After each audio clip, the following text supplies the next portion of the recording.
Om Swastiastu, selamat pagi, salam sejahtera bagi kita semua. Yang saya hormati Pak Nyoman Aryadana SPD dan teman-teman yang berbahagia. Pada kesempatan yang mulia ini, saya akan mempresentasikan hasil PPPT saya yang berjudul Sistem Reproduksi pada Wanita, yang disusun oleh saya sendiri yang bernama Nikomang Chandra Dewi. Apa itu sistem reproduksi wanita? Sistem reproduksi wanita adalah bagian tubuh yang memungkinkan wanita untuk melakukan hubungan seksual, bereproduksi, dan mengalami siklus menstruasi. Pada dasarnya, fungsi utama organ reproduksi wanita adalah untuk memproduksi sel telur atau ovum dan menjadi tempat terjadinya pembuahan. Sistem reproduksi pada wanita terdiri dari organ-organ internal dan eksternal yang berperan dalam reproduksi dan fungsi tubuh lainnya. Organ reproduksi wanita ini mencakup bagian-bagian seperti bagian eksternal. Sistem reproduksi wanita bagian eksternal atau alat reproduksi wanita bagian luar berfungsi melindungi organ reproduksi bagian dalam dari infeksi serta sebagai jalur masuk sperma ke dalam tempat terjadinya pembuahan. Adapun organ-organ termasuk dalam sistem reproduksi wanita eksternal adalah sebagai berikut. Bagian eksternal yang pertama adalah labia majora dan labia minora. Ada lipatan kulit di sekitar vagina yang melindungi organ reproduksi. Yang pertama adalah labia majora, merupakan bagian terluar dari sistem reproduksi wanita yang berfungsi untuk melindungi sistem reproduksi wanita bagian luar lainnya dari infeksi. Labia minora adalah organ reproduksi wanita yang memiliki berbagai bentuk dan ukurannya. Kedua adalah klitoris. Klitoris adalah organ kecil yang sangat sensitif terhadap rangsangan. Klitoris adalah tonjolan kecil yang terletak di antara labia minora. Yang ketiga adalah lubang vagina. Lubang vagina merupakan bagian luar dari vagina yang menjadi tempat keluarnya darah saat menstruasi serta sebagai jalan lahirnya bayi. Yang keempat adalah himen. Himen adalah lipatan membran atau jaringan tipis yang menutupi sebagian dari lubang vagina. Yang terakhir atau yang kelima adalah kelenjar Bartholin. Kelenjar Bartholin adalah organ reproduksi wanita yang terletak di setiap sisi lubang vagina yang berfungsi untuk mengeluarkan cairan atau lendir guna melumasi area vagina saat berhubungan seksual. Bagian selanjutnya adalah bagian internal. Yang pertama adalah vagina. Vagina yang berfungsi sebagai alat reproduksi wanita menjadi jalan keluar darah saat menstruasi, jalan lahir bayi, serta jalan masuk sperma menuju rahim. Yang kedua adalah serviks. Serviks terdiri dari dua bagian, yaitu ectocervix atau dinding luar leher rahim dan endocervix atau bagian dalam leher rahim. Serviks memproduksi lendir yang akan berubah selama siklus menstruasi. Perubahan tekstur lendir serviks bertujuan untuk mencegah atau membantu terjadinya kehamilan. Yang ketiga adalah rahim atau uterus. Rahim atau uterus adalah organ reproduksi wanita yang berongga dan bentuknya seperti buah pir, yang merupakan rumah bagi janin yang sedang berkembang. Ada dua bagian yang terdapat pada rahim. Yang pertama adalah serviks dan kedua adalah korpus.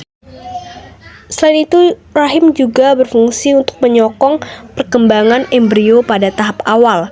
Jika telah memasuki proses persalinan, otot-otot pada dinding rahim akan berkontraksi untuk mendorong janin keluar melewati jalan lahir.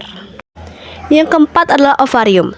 Indung telur atau ovarium adalah bagian dari sistem reproduksi wanita yang berada di sisi kiri dan kanan pada rongga panggul serta bersebelahan dengan bagian atas rahim. Ovarium berfungsi untuk memproduksi ovum, hormon estrogen, serta hormon progesteron. Yang kelima adalah tuba Fallopi. Tuba Fallopi atau viduk adalah dua saluran kecil yang masing-masing menghubungkan ujung kiri dan kanan rahim atas dengan kedua ovarium. Bagian yang bertugas sebagai tempat berjalannya sel telur atau ovum dari ujung tuba Fallopi atau infundibulum menuju rahim. Selain itu, tuba Fallopi ini juga menjadi tempat terjadinya pembuahan sel telur dengan sperma. Nantinya sel telur yang telah dibuahi tersebut akan dibawa dan menempel atau implantasi pada lapisan dinding rahim. Berikut disertakan gambar sistem reproduksi wanita. Bagaimana cara kerja sistem reproduksi wanita? Cara kerja sistem reproduksi wanita, pada awalnya struktur organ reproduksi wanita bekerja dengan cara mengangkut sel telur atau ovum menuju tuba falopi. Apabila terjadi proses pembuahan oleh sel sperma, maka ovum akan dipindahkan ke lapisan rahim atau endometrium yang telah menebal. Namun, jika tidak terjadi pembuahan, lapisan rahim dan sel telur tersebut akan meluruh yang menyebabkan keluarnya darah melalui vagina atau menstruasi. Organ reproduksi wanita membantu agar tubuh dapat melakukan fungsi seperti berikut. Yang pertama adalah menghasilkan sel telur. Yang kedua adalah melindungi dan memelihara sel telur yang telah dibuahi oleh sperma hingga berkembang seutuhnya. Yang ketiga adalah melakukan hubungan seksual. Yang keempat adalah melahirkan bayi. Menjaga kesehatan reproduksi wanita. Yang pertama adalah pakai handuk yang lembut, kering, bersih, dan tidak berbau atau lembab. Yang kedua adalah memakai celana dalam dengan bahan yang mudah menyerap keringat. Contohnya seperti katun. Ketiga adalah pakaian dalam diganti minimal 2 kali dalam sehari. Yang keempat adalah istirahat yang cukup dan kelola stres. Hindari rokok, jangan minum alkohol, dan juga hindari seks berisiko. Bagi perempuan, jangan melakukan hal-hal negatif yang di luar nalar karena dapat menyebabkan hal-hal buruk yang dapat terjadi. Kesimpulan.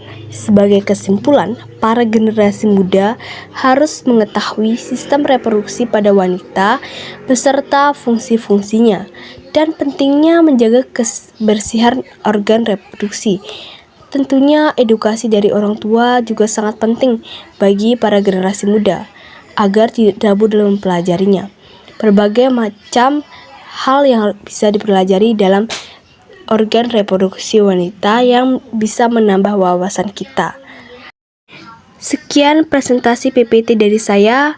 Mohon maaf jika ada salah kata dan semoga apa yang saya sampaikan tersebut bisa bermanfaat bagi kita semua. Sekian, terima kasih.